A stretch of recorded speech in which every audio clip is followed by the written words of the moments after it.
Fratelli, popolo di Dio che stai sulla terra, in verità io vi dico, voi siete a sfacimmera gente. Io sono venuto, ma che sono venuto a fare? Ma avete fatto fare un viaggio inutile. Molti di voi mi domanderanno, ma sei venuto o ti hanno mandato?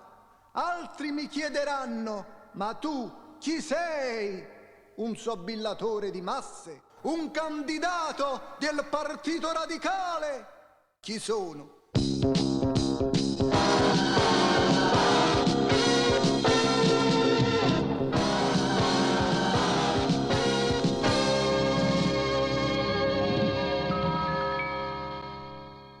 Ma tu, peccatore ingallito, mariuola scurnacchiato, bezzius e depravato, attaccato ai renari e a tutte ste fetenzie terrene, ignorando il regno dei cieli, mi dirai, ma chi dite sape?